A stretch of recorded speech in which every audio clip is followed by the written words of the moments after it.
Hello, akkam jirtu? Bakka nagaa taatanii har'a AutoCAD 2D kanarra ilaalaa turreerraa 2D irratti akkamittiin hojjechuu akka dandeenyu objektoota baay'ee exersaayizii hojjenneerra. Har'a immoo 3D AutoCAD 3D irratti akkamittiin fayyadamuu akka dandeenyu waliin ilaalla. AutoCAD 3D jechuun as keessatti irra caalaa waa baay'ee hojjechuu dandeenya AutoCAD 3D irratti. Garuu modelingii yoo ilaalle akkamittiin AutoCAD modelingii hojjechuu dandeenya AutoCAD irratti objektoota tokko tokko akkamittiin hojjechuu dandeenya kan jedhu sirriitti wajjin ilaalla. As keessatti wanti nuti ilaaluu dandeenyu jalqaba AutoCAD keessan akka erga banattanii gara 3D modelingiitti jijjiiruu qabna. User interface keenya gara 3D modelingiitti jijjiiruu qabna. As keessatti AutoCAD keessan akka bantanii asirraa dhuftanii new waattanii new ittanii AutoCAD 3D yoo ittanii filattan AutoCAD 3D modelingii nuuf fida jechuudha. AutoCAD 3D modelingii keessatti wantoota beekamoon nuti ilaaluu qabnu as keessatti aksisii sadii irratti kan itti fayyadamnu. Asirratti karaa fuulduraa yoo ilaaltan naannoon kuni fakkeenyaaf pleenii kana maal jennaa Z explain asimmoo x fi y gidduu kan jiru y explain. Kanaafiyyuu karaa garanaa negatiivii jira, karaa dudduuba negatiivii jira, karaa fuulduraa poozitiiviidha. Negatiivii fi poozitiiviidhaan pleenii garaa garaatu jira jechuudha. Asirratti pleenii garaa garaa arganna. Kanaaf pleenota kanarratti akkamittiin hojjennaa? Wanti nuti yeroo hundaa understand gochuu qabnu objektiin nuti kan nuti kaasnu pleenii tokko irratti qofadha. Fakkeenyaaf kun amma tooppii asirratti yoo argitan asirratti tooppii, asiin immoo saayidii tokko, asiin saayidii tokko, saayidii garaa garaa kiubii qabu kana yoo ilaaltanii maal irratti hojjetame? X fi Y gidduutti hojjetame. Pleenii X fi Y gidduutti hojjetame jechuudha. Opshiniin nuti asirratti sketch goonu hundisaa AutoCADin keenya kan inni understand godhu pleenii kan nuti hojjennu hojii irratti hojjechuu dandeenyu yookiin immoo sketch gochuu dandeenyu X fi Y qofa irratti. Z'n gara dheerinaa yookiin extrude karaa nutti goonu. Kanaafiyyuu maal gochuu qabna? Warra kana Z, Y axis function isaanii ilaaluu qabna. Function isaanii pleenii nuuf uumuudha. Pleenii nuun irratti hojjechuu dandeenyu pleenii kana irratti. Asirratti kan jiru pleenii X fi Y qabu irratti. Fakkeenyaaf sarkilii tokko hojjettanii sarkil command sarkilii fudhannee asitti sarkilii tokko hojjenne. Okay.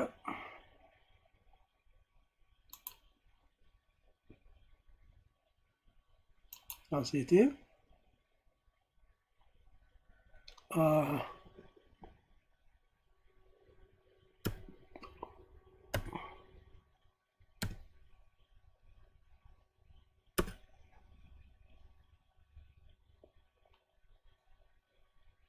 okay.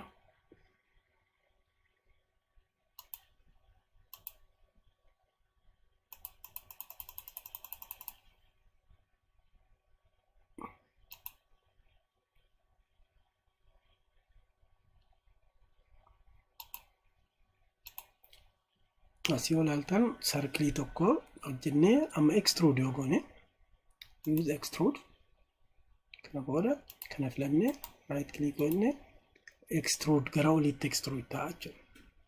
Kanaafuu extruding keenya yeroo hundaa gara zeddiitti akka ta'e sirriitti beekuu qabna jechuudha. Kanaafuu yeroo hundaa kan nuti paartiin nuti drawing nuti hojjennu yeroo hundaa x pleenii x fi y gidduu, fakkeenyaaf inni diimaan kun x dha, inni magariisi kun y dha. Dan kan nuti draw goonu kam gidduutti jechuudha? X fi y gidduutti jechuudha. Kana gidduutti kan nuti drawing keenya hojjennu. Yeroo hundaa drawing hojjechuu kan dandeenyu plane xy plane irratti xy plane irratti hojjechuu dandeenya. Bakka biraatti plane biraa irratti hojjechuu dandeenya. Kanaafuu maal goona yeroo hundaa UCS keenya control gochuu qabna. Kanaaf command UCS fudhachuu fi UCS yoo inni waa barreessinu almost okay UCS enter amma kana accessii keenya fudhannaa jechuudha. Kanaafuu maal jennaa dhufnee asiitii optionoota command line irra jiran kana face object maal kan jedhamu face filan face filanna amma face kanarra barbaadeenna. Kanaaf amma maal jijjiirrachuudha then accept. Kanaaf amma plane kan nuti hojjennu asirratti amma circle yottan then circle keenya kanatti nuuf hojjeta jechuudha. Kallattii isaa jijjiiree karaa face kanarratti kan hojjechuu dandeenya jechuudha. Face kanarratti hojjechuu dandeenya jechuudha. Kana amma extrude yoo goone extrude then extrude okay extrude then extrude one right click enter then kallattii kanaan extrude ta'a jechuudha. Yeroo hundaa kallattii ztiin extrude goona. Karaa x irratti extrude ta'a yeroo hundaa. Extruding keenya heightii keenya z irra yeroo hundaa. Kanaaf amma z'n garamitti jira? Gara kanatti jira jechuudha. Amma moomee gara kanatti waan jijjiiru plane xy amma kan irratti hojjenne xy plane irratti x fi y gidduutti jechuudha. Kana gidduutti. Kanaaf plane keenya xy ta'a jechuudha. Amma xy keenya gara kanatti yoo jijjiirre asirratti yoo jijjiirre akkam ta'a? Then maa inni barreessina UCS inni enter na then amma maal filannaa face filannaa face sakana then almost face filanneerra accept. Kanaaf yoo amma accept gooneerra amma gaa x fi y keenya kan ta'e jechuudha face kana ta'e jechuudha. Kanaaf amma circle tokko kaasne extrude goone ilaalla garamitti akka extrude ta'e. Extrude amma kallattii kanaan extrude ta'a jechuudha. Extrude select object right click enter then amma negativitis positivitis extrude kan ta'u kallattii z'n jiru yeroo hundaa. Kanaafuu principally kana sirriitti understand gochuu qabna. Kanaaf yeroo baay'ee objectii tokko irratti kan hojiiwwan garaagaraa hojjechuu dandeenyu yoo maal filanneedha UCS filanne. Karaa biraa karaa kan filachuu dandeenya. As dhufnee kana world coordinate UCS jechuun user coordinate system. Kanaaf nuti filata axis wanti nuti UCS filannuu fi plane xy plane jijjiiruuf gara barbaanne top irratti jijjiiruuf fakkeenyaaf top irratti jijjiiruu barbaanne face top filanna. Ni jalqabaa top irra ture. Plane keenya top irra ture. Kanaaf extruding keenya olii fi gadidha. Then inni taanu kallattii kanaan ture. Then akkasuma kallattii jijjiirree xy plane keenya kallattii jijjiirra jechuudha. Kanaafuu amma objectii kana face kana irratti karaa toppii karaa kamiyyuu hojjechuu dandeenya jechuudha. Hojii irratti hojjechuu dandeenya. Kanaafuu objectoota waa complex drawingoota complex ta'an hojjennu haala kanaan hojjenna jechuudha. Amma immoo mee calsneema projectii tokko hojjenna. Fakkeenyaaf amma yookiin karaa kamiin jijjiiruu dandeenya asirratti user coordinate system kan fayyadu UCS jechuun user coordinate systemidha. Kan ammoo world coordinate system jira. World coordinate system jechuun jalqaba defaultidhaan kan jiru world coordinate systemidha. Then world coordinate system jechuun ishee kana almost asirratti untitled jedhee kan jiru kana garamtii jiru qabna world coordinate system jirreetu then kana booda gara barbaannetti asiin objektii keenya south kallattii kamiinuu jijjiiruu dandeenya objektii keenya ilaaluu fi dhumarratti ishee mana fakkaattu kana mallattoo hoomii kiliik waa gootan gara jalqabaatti deebi'a jechuudha. Kanaaf asirrattis immoo maal jijjiiruu dandeenya kan world coordinate system kana gara UCS tti jijjiiruu dandeenya. Innis gara UCS tti jijjiiruu dandeenya. Kanaaf amma akkamittiin objektoota hojjechuu akka dandeenyu ilaalla. Fakkeenyaaf booksii kanarratti vertikaalii maal uumuu barbaade asii gadi hoolii uumuu barbaada.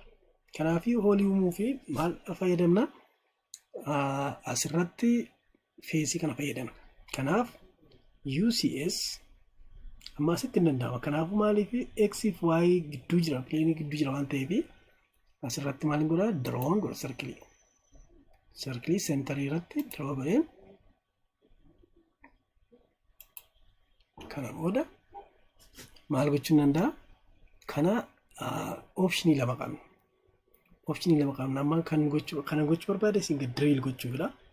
Drill gochuu fi optionii lama qaba. Tokko press pull then salphaamatti drill godheera. Yookiin immoo maal gochuun danda'a extrude godhee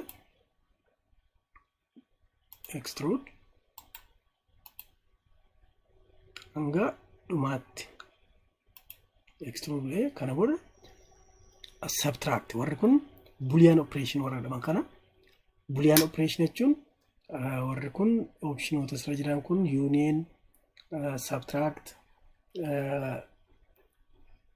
intersect warra jedhaman kun waat fayyadamu boolean operation jedhamu. Amma fakkeenyaaf subtract goone subtract objectii kanaafuu qabu right click objectii kan jedhu right click goone kana booda akka ittiin kunne keessaa baasna jechuudha. Amma karaa kana immoo wanta hojjechuu barbaanne fakkeenyaaf circle makkamma hojjechuu barbaanne direct maal goona jechuudha UCS inni barreessine UCS enter kana booda dhufne asiitii maal filannaa feesii kan filannaa feesii kana filannaa then accept yookiin enter amma asirratti hojjechuu dandeenya jechuudha. Asirratti objektii barbaanne feesii kana irratti hojjechuu dandeenya jechuudha. Kanaafiyyuu then circle then centeriin barbaada centerii waan agarsiisu centerii irratti circle hojjedha. Kana booda maal gochuun danda'a press pull yookiin extrude gochuun danda'a. Fakkeenyaaf extrude yoo goona ta'e extrude command asirraa fudhannee then circle keenya filanna right click enter gara alaatti gara keessatti amma barbaanne fakkeenyaaf throughout waan ta'eef kan drill gochuu barbaanne yookiin muruu barbaanne kanaafiyyuu hanga dhumaatti akka garasiin mul'atutti callisnee length dimensionii kenninee sana booda maal goona subtract goona jechuudha. Kana subtract gochuuf maal goona jalqaba subtract command fudhanna subtract ittaansine objective afurratti right click left click goona kana booda right click kana booda objective cituu qabsana left click enne filanna right click waannu citee keessaa ba'a jechuudha. Kanaafiyyuu amma hoolee akka kana hojjenneerra amma immoo mee booksii wayi feesii kanarratti booksii wayi hojjenna saayidii kanarratti booksii wayi hojjenna then booksiin filadhaa booksii filachuun dura saayidii kanarratti hojjechuun barbaada waan ta'eef maaliin godhaa UCS jedha UCS enter then face kan jettu kanan filadha sidhee command line irra face kanaafiyyuu feesii kanan click godha then accept amma boxing fudhadha box amma boxii click ergan godhee booda asirratti optionii wayii jira. Length yookiin cube kan jiru kana length hin jedhan. Length jedheen amma gara laayinitti jijjiirameera. Almost ortho on godheen length kenna. Length fakkeenyaaf 30 jedha. Enter. Amma immoo maal na gaafata? Width 50 jedha. Enter. Amma height na gaafata. Gara zeddii yeroo hundaa heightidha. Height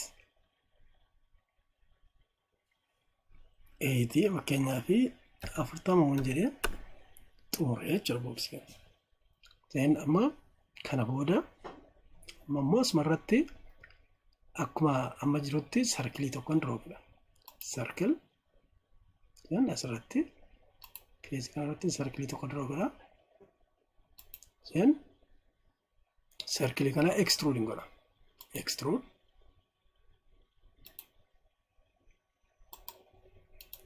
Then amma kamitti amma objectii kana irra gahutti extruding godha. Then kana booda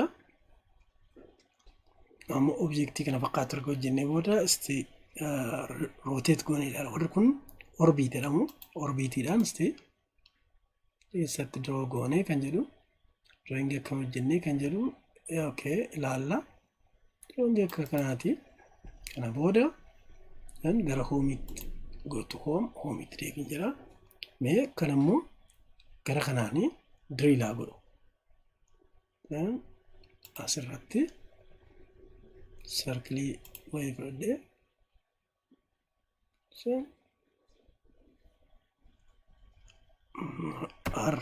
enter 20 enter jedhee amma kana kan gahu then extrude waan godhu extrude gara negatiiviitti extrude amma gara negatiiviitti extrude then garanatti then object akka kana hojjennee jechuudha. Then kana booda naannesni maaliin ilaalla yeroo hundaa option akkasii qabna. Orbit free orbit then objectichi maal fakkaata kan jedhu free orbitiidha ilaaluu dandeenya yookiin immoo orbitii isa kam option orbitii sadii qabna. Continuous orbit continuous ta'e objectii kana fakkaatu modeling irratti hojjennee jechuudha. Modeling irratti objectii baay'ee hojjechuu dandeenya. Asirratti waa baay'eetu jiru. Fakkeenyaaf cube hojjechuu dandeenya. Cube irratti akkuma amma cube gara barbaannetti draw gochuu fi UCS sirreeffanneetu kan jennu. Kanaaf amma garanatti extrude taate amma garanatti draw taate yookiin keenya maal gochuu dandeenya asiiti UCS enter face enter then face kanarra face kanan barbaade enter accept amma UCS enter then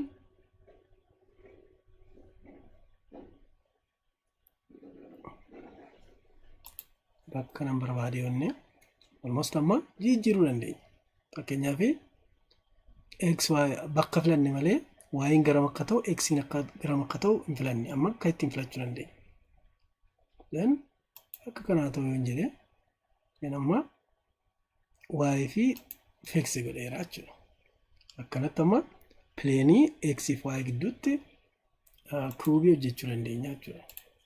Kuubii nuti hojjechuu dandeenyu akka kana ta'e sila garanti ture amma kallattii isaa jijjiirra jechuudha. Yookiin immoo amma UCS akkamitti akka jijjiiruu dandeenyu sirriitti adda baasnee beekuu dandeenya.